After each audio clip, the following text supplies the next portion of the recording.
Digestive biscuit. Digestive biscuit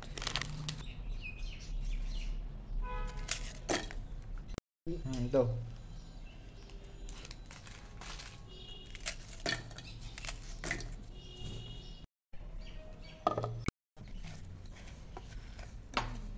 কি এগুলো? 70 গ্রাম butter, melted butter. এখন এটাকে ভালো করে মিশিয়ে কেকের বেসটা তৈরি করব।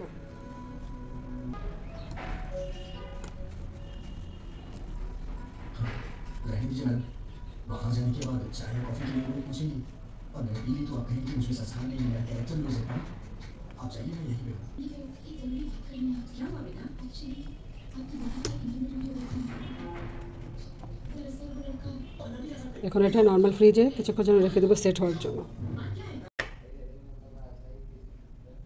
1 কাপ হুইপ ক্রিম, ঠান্ডা বরফ। 1 কাপ হুইপ ক্রিমের সাথে 2 টেবিল চামচ আইসিং সুগার।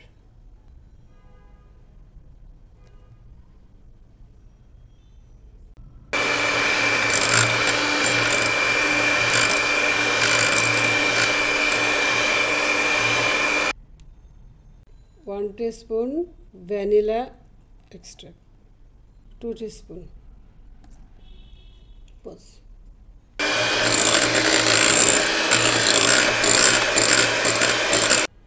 গুঁড়া দুধ 2 টেবিলস্পুন।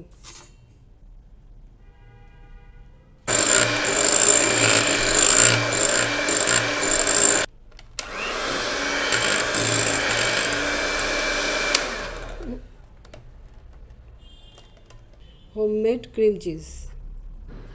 আমি এখানে আমার ঘরে তৈরি করা ক্রিম চিজ দিয়েছি, আপনারা এখানে বাজার থেকে কেনা ক্রিম চিজও দিতে পারেন। কাপের চাইতে একটু বেশি, 1.5 কাপ।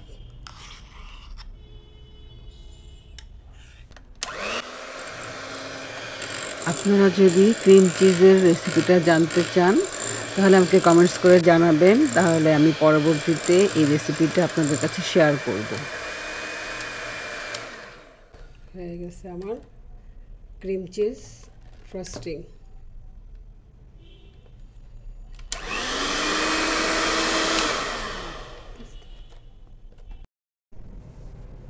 এখন আমি আমার কেকটা এটার মধ্যে স্প্রেড করে দিব ক্রিম চিজ।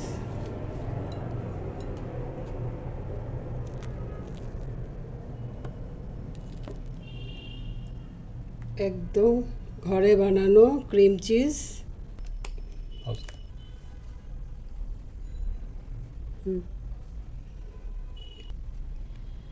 এখন এটা আমি ফ্রিজে রেখে দিব কিছুক্ষণের জন্য।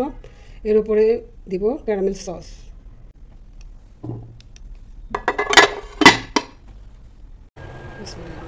1 কাপ চিনি, 2 টেবিলস্পুন ওয়াটার,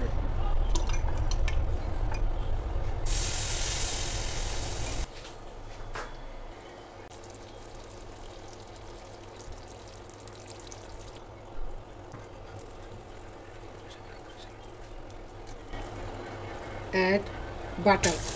এখন চুলাটা একেবারে লো করে দিতে হবে, না তো বাটার 55 গ্রাম বাটার আর ক্যারামেলটা পুড়ে যাবে। Cream 1/2 cup. এরপর আমি দিয়ে দিচ্ছি হেভি ক্রিম। এখানে আমি চুলাটা একদমই অফ করে দিয়েছি যেন ক্যারামেলটা পুড়ে না যায়।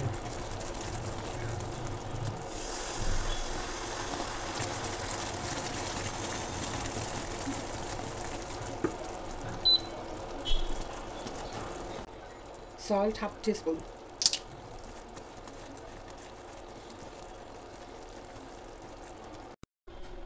One teaspoon vanilla essence.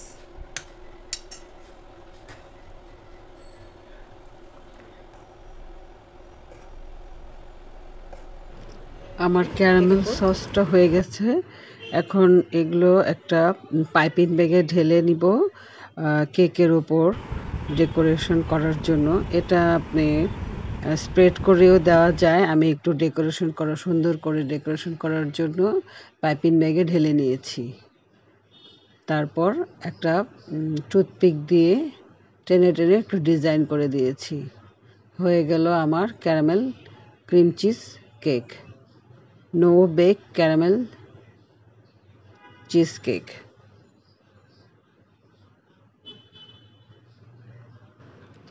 এখন আমি কেকটাকে কেটে আপনাদের দেখাচ্ছি এটা কতটা পারফেক্ট হয়েছে।